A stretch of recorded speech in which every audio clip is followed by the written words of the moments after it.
welcome back for another vlog. Hey, hi everybody. Today I'm going to talk about my podcasting and gaming audio setup. It's pretty complicated, but maybe you'll find some information that you can use, and also do a little review on some preamps and exciters and all that good stuff. So to start off, I'm using the SM7B broadcast microphone that runs into a preamp, that then goes into a mixer, that then goes into an exciter, and then that goes into another compressor, then that runs out into a TASCAM recorder, and then that gets funneled out into a headphone preamp that splits off into 4 possible listening devices, one of which I'm wearing right now. So let's go step by step, and what I will do is I'll do some comparison, meaning that I'll turn some things off so you can see what it sounds like with and without the processing involved. So this SM7B, some people just say it's a glorified SM57, which possibly could be true, but it offers some options on the backs for bass roll-off. It offers an increased presence. I like it. It works well. It has some shielding against radio frequencies, so you don't get too much like background radio stations. Since I broadcast here in Command Center Alpha 1 on the 2nd floor, I am prone to random radio frequencies going through all this processing equipment. So having some kind of shielding does help. Now, initially, I was running this SM7B through this. This is a Cloudlifter. And now the reason why you want to run this SM7B into a preamp, a mic preamp, or a Cloudlifter is because it's very low power, meaning that you really have to crank this thing up for it to be heard. And so the Cloudlifter will add, I think, almost 40 dB of clean gain, meaning that you don't have to crank up your board so much. So if you just have this microphone running directly into the board, you won't have to crank the gain up on the board itself, and it will remove some background hiss. And so this is originally what I used to just really throw a lot of volume at the board, a lot of gain at the board, so I didn't have to crank it up so much. But with this, for whatever reason, this Cloudlifter, it produced an extreme amount of radio frequency interference. Like I was getting stations from like the big station around here in Columbus is 99.7 The Blitz, and you could hear it coming through even at low volumes. It was so prevalent. I had to give it up. I couldn't use it. I tried to wrap this thing in some kind of Faraday cage to block it out, but it didn't work because this it gets all its power from phantom power that you would supply through your mixer. And I was like, fuck this. This is not going to work. It's just too much interference. And for $150, it's solidly built, and it's good if you have a studio that's ground level or is pretty shielded against the interference, but mine isn't.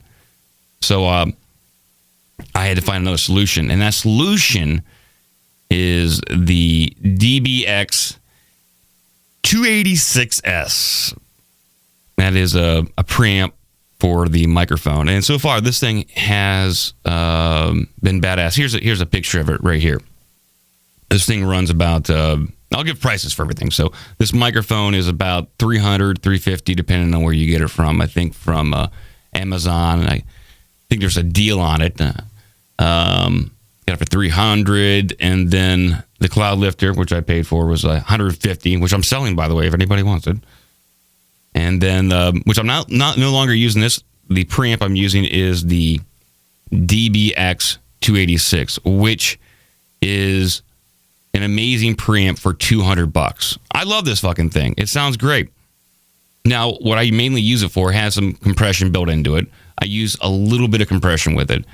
But mostly it increases the gain, and it really sends a lot of signal to the board, and it has a noise gate. So this is what it sounds like with it on. And by the way, majority of the audio you're hearing right now is being post-processed in Adobe Audition with the broadcast settings. So it's a multi-band compressor that'll boost the low end and kind of tame some of the high ends, and also add a leveler to it. So everything you're hearing right now is pretty much post-processed.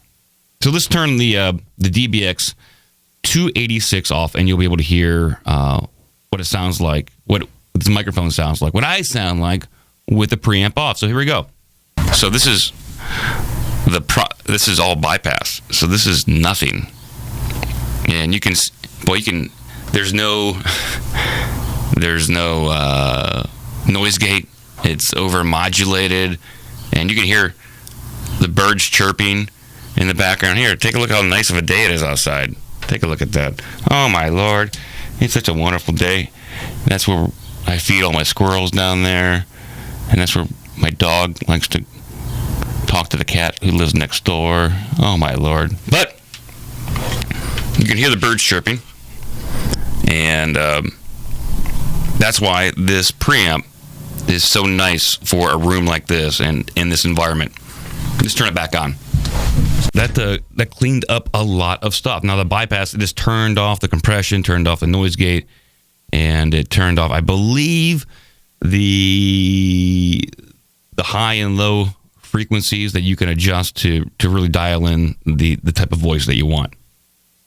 So that's critical. For $200, that does an amazing job. And I'm thinking about buying another one of them for I got a mic over there where other people sit when they come over and do a little podcast with me and have a good time and chit chat.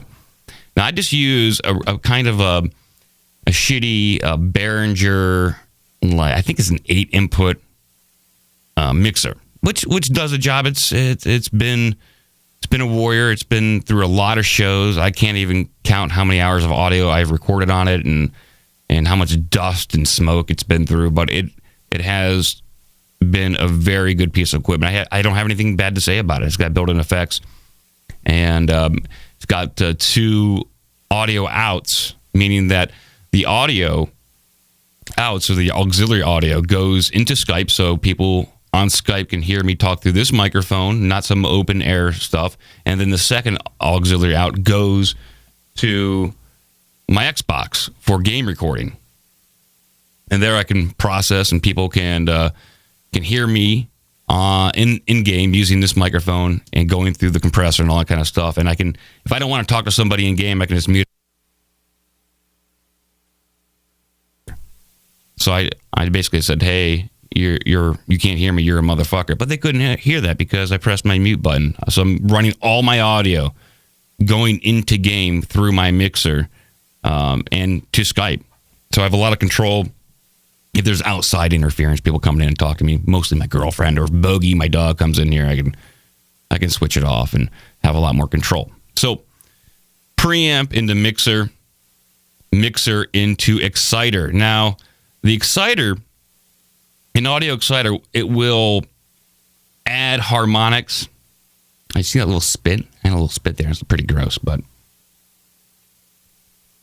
the audio exciter will add harmonics, I believe, subharmonics underneath the highs, and it will compress the bass to really kind of give, from my understanding, and the way I hear it, is like a real good like radio host DJ voice. It adds a lot of like texture to it, but you can really get out of control quickly if you add too many harmonics and compress it too much. But right now it is running on. The compressor is on. Or not, I'm sorry, not the compressor, but the exciter is on. And I'm using an Aphex Exciter. I don't know the exact model number. It might be on the back of it, but here it is. Here's a picture of it right here. And it's a nice piece of equipment. Runs about 200. It runs about 250. And it does the job. And previous to the Exciter, I bought one of these, the BBE Sonic Maximizer, which is a different form of exciter.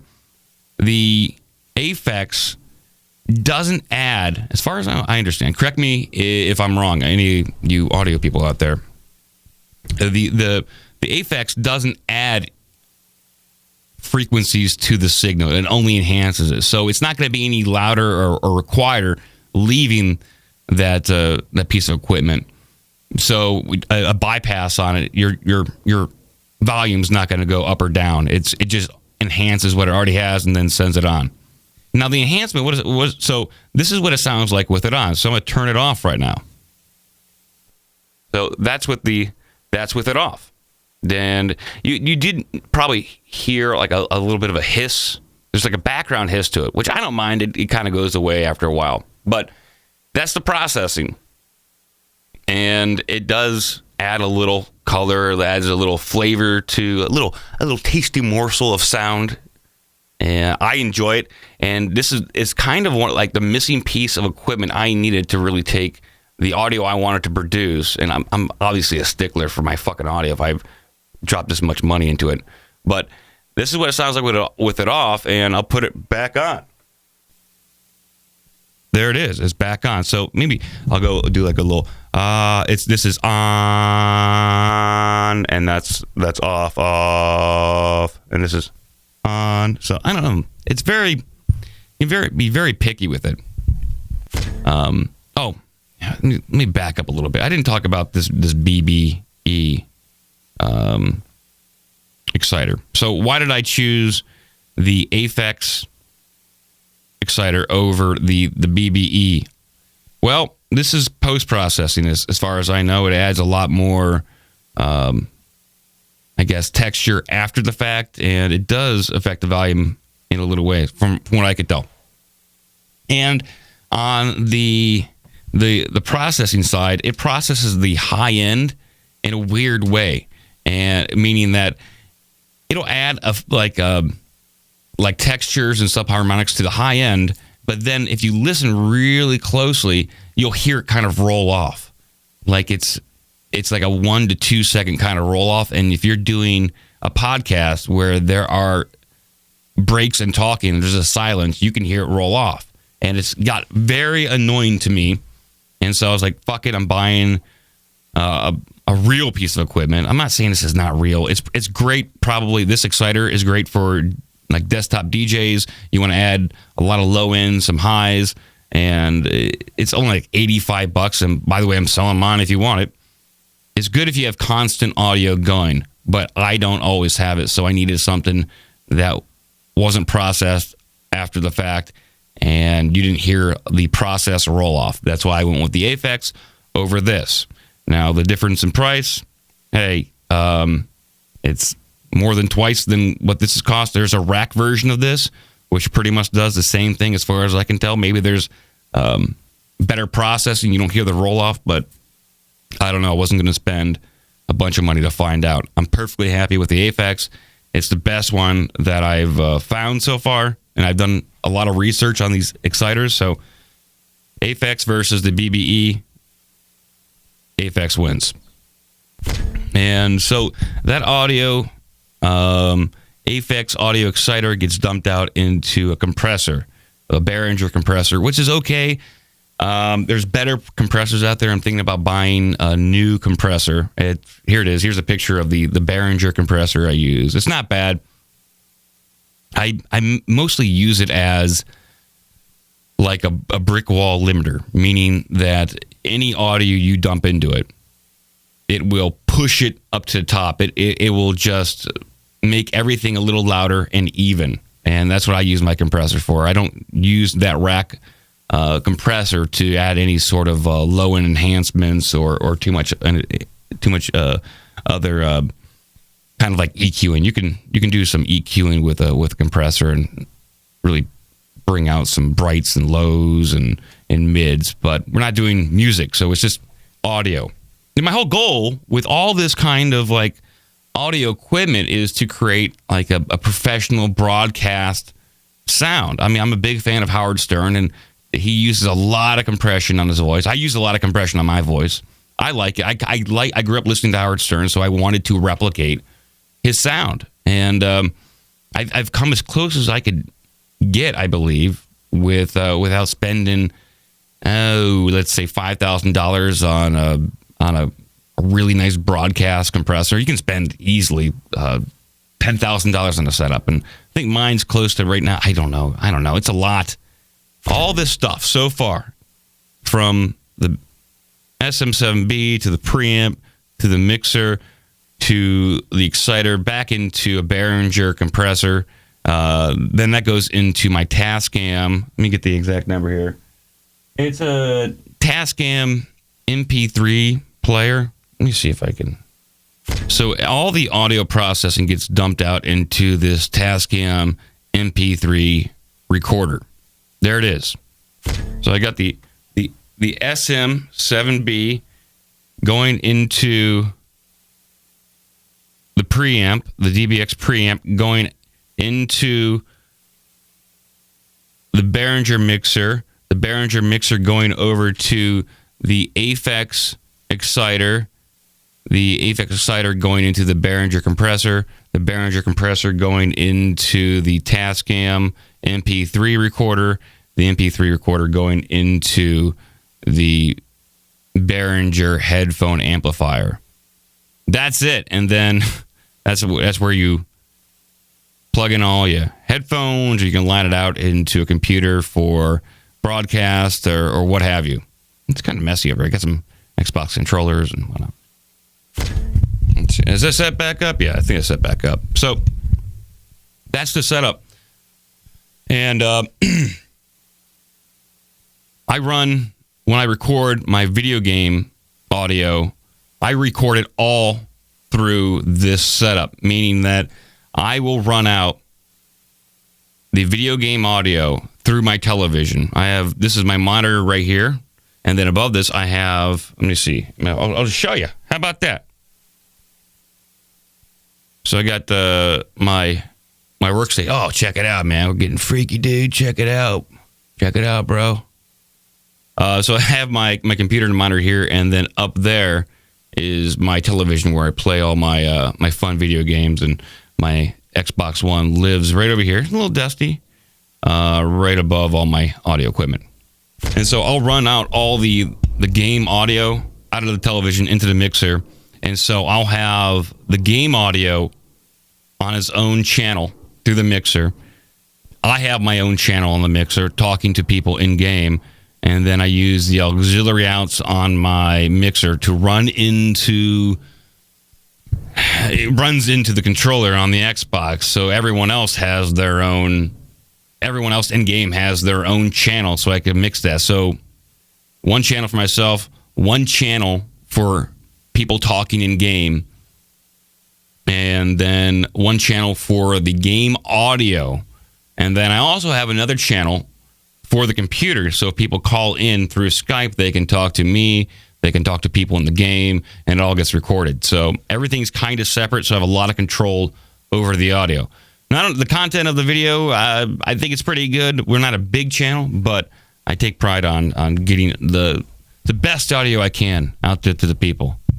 I want to be heard. So thank you. Hopefully this is educational in some way. Please subscribe and like. And I will talk to you guys soon. Bye. I'm trying to fix the camera so I look you guys in the eye, but it's kind of hard because it's up there. So, all right. Goodbye, and I will talk to you later. I already said bye.